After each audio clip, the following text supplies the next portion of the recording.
As I mentioned earlier, one of the things we're going to focus on, and none of the above, is finding solutions. There's plenty of problems, but there's very few solutions. And one of the solutions that we're going to address, hopefully many times in many different ways and coming from different angles, is the importance of being politically active. And in this case, today we're going to talk about the importance of citizen lobbyists.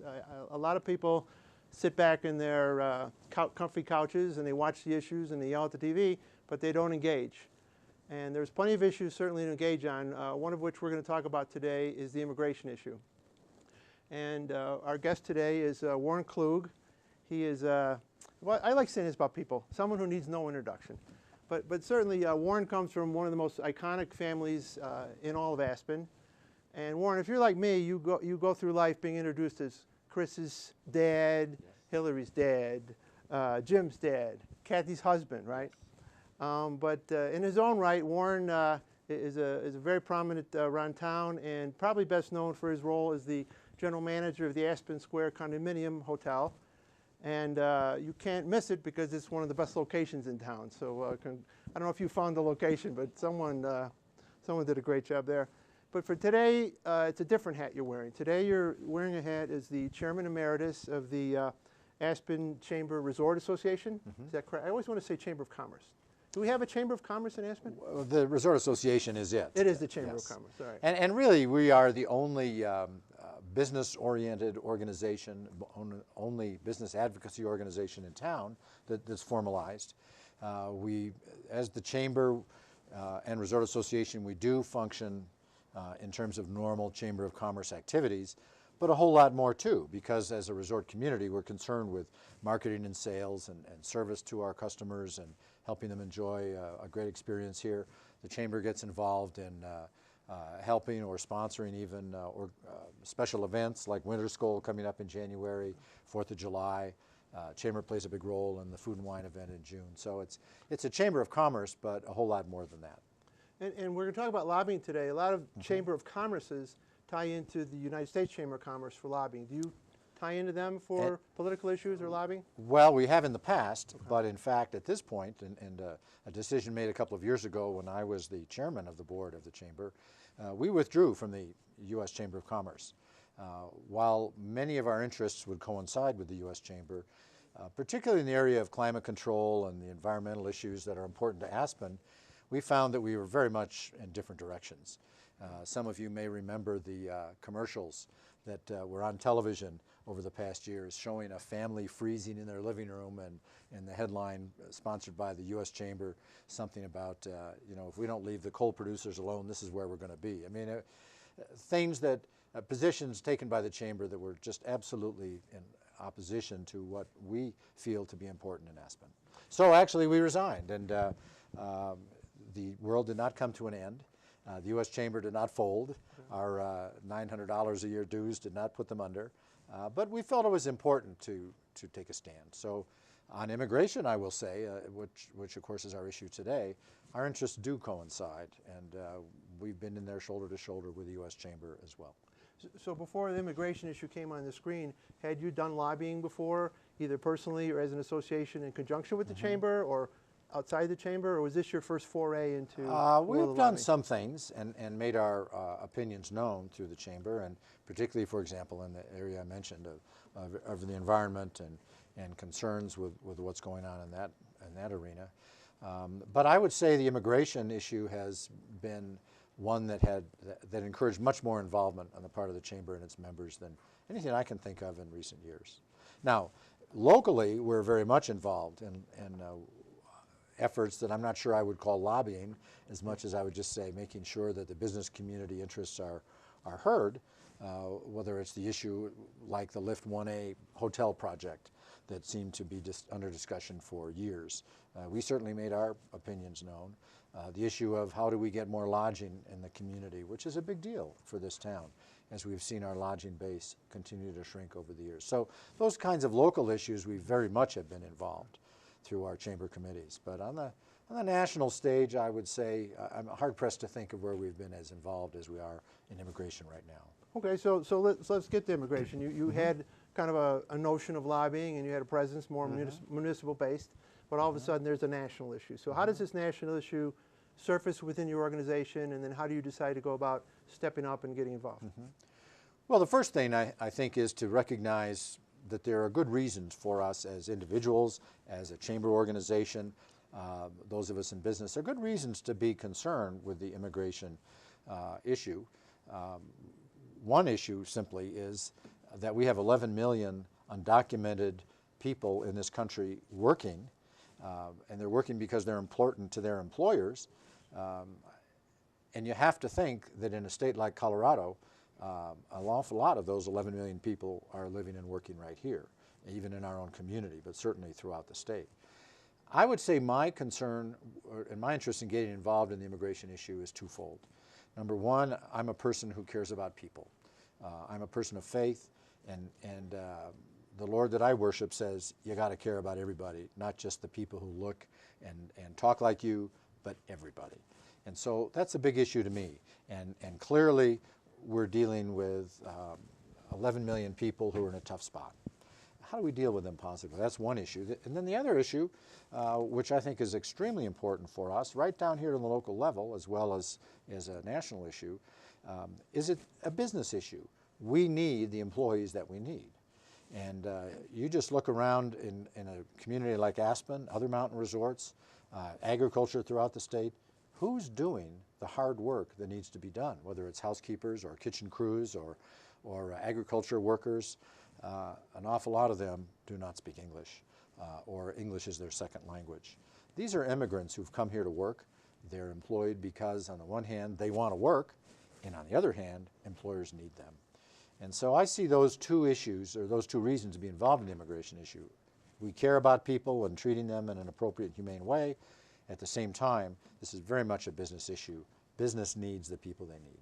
So you mentioned about a personal attachment to the issue, but now you're, I don't know where you were at the time when the issue first came out with the association. You have an association you have to deal with. You have committees, as you said, you have a board. So how does this issue start to percolate within the association? And by the way, when did it start to percolate? And then how does it move through the organization? I would say within the chamber it was an issue 2 to 3 years ago, and several of us who were on the chamber board at that time brought it up and said, listen, we need to be advocates for immigration reform. Nobody has all the answers. There are still lots of proposals and ideas floating around. We can talk about that too. But we recognize this especially as a business issue, and as the only business advocacy organization in Aspen, it was appropriate for the chamber to look into the issue and to take a stand. And in fact, a couple of years ago, I believe was the first time we passed a resolution, the chamber board saying this is important, and we call upon our elected officials in Washington, D.C. to address it in positive ways, to look at the different avenues that can be taken to solve these problems. We didn't say, here's the answer, say yes or no, but what we did say is, gee, there are answers out there, we need to make sure they're addressed. And so beyond that, we passed a couple of resolutions.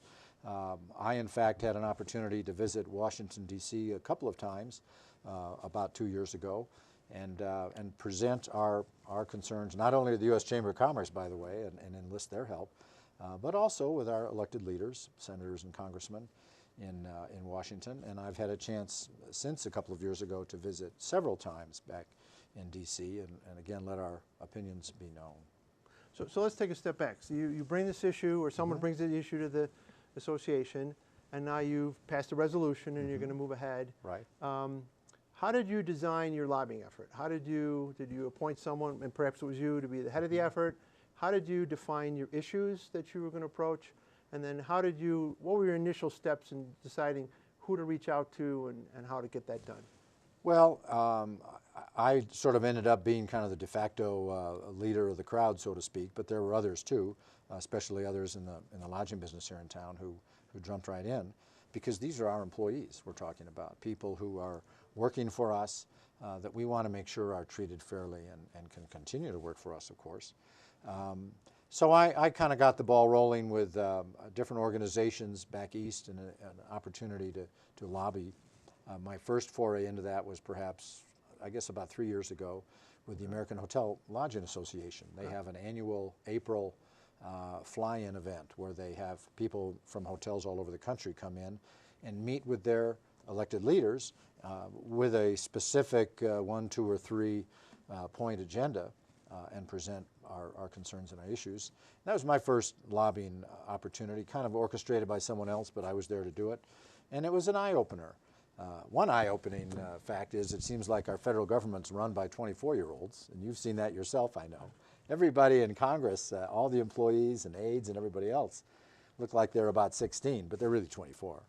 And that was kind of fun to see. But you also realize that there are all kinds of people with different issues pounding on our elected leaders and meeting with them, and their issue is really important. And how an elected leader in the Senate or the House can sort through all that, I'm not sure, but it's a real challenge.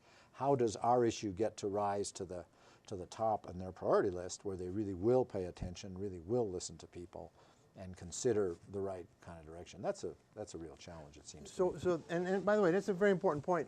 In fact, the first time I was lobbying in Washington, I'm a lobbyist in my day job, I worked on a piece of legislation that took about 2 years. And let's say over those 2 years I lobbied 100 hours. I probably sat and spoke with the congressman or the senator who I was working with for a total of 7 minutes. Yes. And then 99 hours and 53 minutes was working with the staff. So Yes. I don't know if a lot of people understand what a staff-driven model this is. And again, I'm not trying to say it's an imperfect model. It's just that, as you said, the reality is that time is valuable for these elected officials, and most of the time you are dealing with staff. That's correct. Also, their time is not their own. You know, all of a sudden they expected to meet with you, spend a few minutes, but then a vote is called, and they got to be gone. Exactly. And so, you're right. In my own experience, and I've been back to D.C., I don't know, maybe 8 times on this issue over the past 2 or 3 years, and absolutely most of the time you are not meeting with the elected official. You're meeting with their staff people, and that's just the way it is. But you do have to think that your messages get presented, perhaps not with the greatest of urgency or the importance that we would put on them, but they do get presented to the elected leaders, and that's how the system works. So how did you decide to start? So you have your resolution, you're out of Washington, you're meeting with the hotel people, et cetera, and you're reaching out to your congressman. Who was the congressman at the time? Was it Tipton or? It was Scott Tipton. Well, yes. Scott Tipton. So have you written a letter? Have you called ahead for a meeting? How have you engaged his office on this issue? Well, I have written a number of letters to him. I mean, at this time. Sure. Yeah. At that time, I had written and had called his office. I had talked to some of his people. He's got a satellite office in Steamboat and then down in Pueblo as well, and Grand Junction also. And I've had a chance to talk to some of his staff people.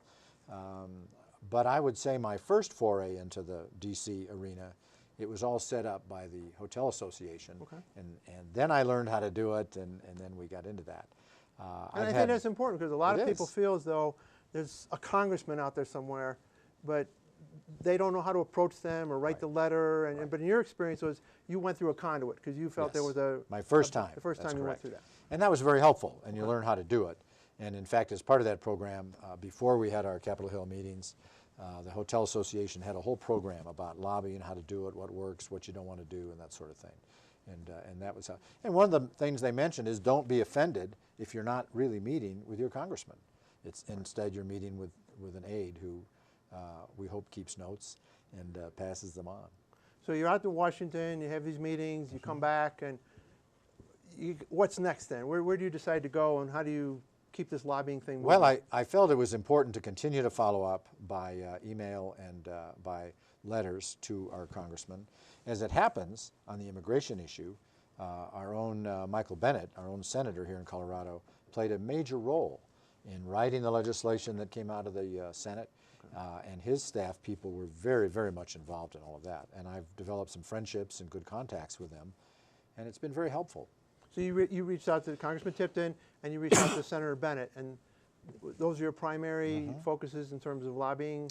Yes. Okay. Yes. And you're working with staff? Yes. And I will say, though, that the last time I was there, for example, we had an opportunity to meet with Michael Kaufman, who is in the Denver area, congressman, and also Cory Gardner, who is outside of Denver, in the eastern end of the state, and then as well as our own Scott Tipton here. And I've had an opportunity to meet and talk with Congressman Tipton several times here in our own community. I attended a town hall meeting last summer that he did over in Leadville, and in fact, just a couple weeks ago, we had a business roundtable event right here in Aspen where We had 8 or 9 different business people here in our community join with Scott Tipton and talk about strictly the immigration issue. It was a very interesting meeting, very helpful, and it was gratifying to see all these different people with different business interests sitting around the table with basically the same message. It's time to do something. There are solutions out there. Let's not let this whole thing die and get nowhere. Now, who has called this last meeting you talked about? Has the congressman organized it, or is a coalition group come together? It was through the chamber. ACRA sponsored it, and we had ACRA? Oh, Aspen okay. Chamber Resort Association sponsored it, and I'm a little slow on the uptake here. no problem. And working with Scott Tipton's office and also Frida Wallison, the local Republican chairperson, who's a great help in helping us make contact Navigate. and set up arrangements. Right. Well, I think you're going about this the right way. One of the things that I've learned about lobbying is, and it's one of my wife's expression, if you can't go in the front door, you have to go in the back door. If you can't go in the back door, you got to kind of climb through the window. And it's up to you as the person seeking access. You've got to find the way to get the access. Right. And I think one of the things that's important is to say we're not out here to demand anything. And when I read articles in the immigration issue, for example, about people demanding outcomes, I think that is such an unfortunate approach, and I think not particularly helpful. I think rather the approach is, listen, we all know there's a problem here. And by the way, on immigration, everybody knows it. Everybody says the system's broken, we got to do better. But in fact, if we do nothing, which is kind of where we are right now, at a standstill, then we're continuing a system that doesn't work, that everybody acknowledges is not good, but it's still in place. So an issue like immigration is one where there are ideas and there are proposals out there, and you have to think that the majority of people in Scott Tipton's, for example, Scott Tipton's district, which is almost half of the state of Colorado, all the western slope areas, it's an important issue to the people in his district. 6 major ski areas are located in the 3rd district, and all kinds of agriculture. Agriculture interests are here, and you go down to Grand Junction, who's picking the peaches? Who's taking care of the grapes and the vines, and apples over in Hotchkiss, and who's doing all the work? Scott Tipton's district includes a whole lot of people for whom English is not their first language. So my experience is, particularly in today's dysfunctional world of politics, to get something done, you have to create pressure. The congressmen and the senators, they've got to feel pressure. Now, on immigration, quite frankly, this has been going on for 15 or 20 years. We've talked about immigration reform. We haven't gotten there. In the last general election, I think there was a sense coming out of that the Hispanic vote was being recognized as a very critical vote. Yes. That was going to create some pressure. Yes. And it probably did manifest itself in a bill coming out of the U.S. Senate. And I do want to talk about that in a minute, but before we get to that, what do you feel you're doing, if at all successfully, locally, to keep pressure on? How are you building pressure with the congressman to make him feel that he's got to get something done? How are you doing that? I'm not sure that I would use the word pressure, but I would say I'd like to. Okay. Fair enough. I would like to encourage him and make known to him that this is an important business issue. And when we met with him a couple of weeks ago, I made this comment. I said, as a registered Republican, I look at this whole issue and say the Republicans are the wrong side, because in addition to the concern with the individuals involved, this is hugely a business issue, and businesses need the people that they need. And I think as the party of business, supposedly, that the Republicans need to be out front advocating for appropriate immigration reform. And this is not a giveaway. This is not amnesty. This is recognizing the facts on the ground. What are we going to do with those 11 million people? And how can we make sure they can stay here, work legally? How can we make sure that the businesses that want to employ them can have legal employees? We want to follow the law, and we want our employees to be legal. That's our goal. That's the goal of every business. At the same time, we need the people that we need. So it's a real challenge in that regard. So as I mentioned earlier, my word pressure, there seems to have been some pressure on the U.S. Senate, and they did pass a bill in June, I think. And of course, Civics 101 says the same bill that passes the Senate has to pass the House. And if the same bills don't match up, they have to have a conference to come up with a new bill. But the House right now does not seem it wants to go down the path that the Senate has taken. So, well, they won't even vote on it. They won't even, you know, the Speaker Boehner won't even allow a vote, because if there is a vote, there's a chance that it would pass, or at least enough of it would be addressed that they'd end up in a conference committee and something would come out of it. So far, while Speaker Boehner says it's not off the table, we're still going to talk about it, there's still a chance for immigration reform, but if a vote is not allowed, it's going to die on the vine, and that would be a tragedy in my mind. So let's talk about the Speaker. Obviously, Speaker Boehner runs the House. Nothing's being voted on without his say. Right. I'm going to come back to my pressure word. Now, obviously, ACRA, is that what you call yourselves? ACRA sitting here in Little Aspen isn't going to put pressure on the Boehner unless he gets on one of the chair lifts and we turn off the electricity. We don't let him off the chair until he moves the bill, right? Well, that's one strategy. That's one strategy, right. So having said that, how are you working with the coalition or anyone to maybe build some pressure there? Are you going back to the Hotel Association? Yes.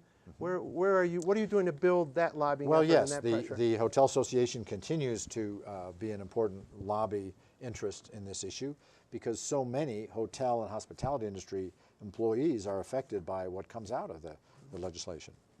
In addition, I think that there needs to be a groundswell of businesses, like the businesses in Aspen and others, who say not only to our own local congressmen and to our statewide people, but I think on the federal level, something has to be done, because we need the employees that we need.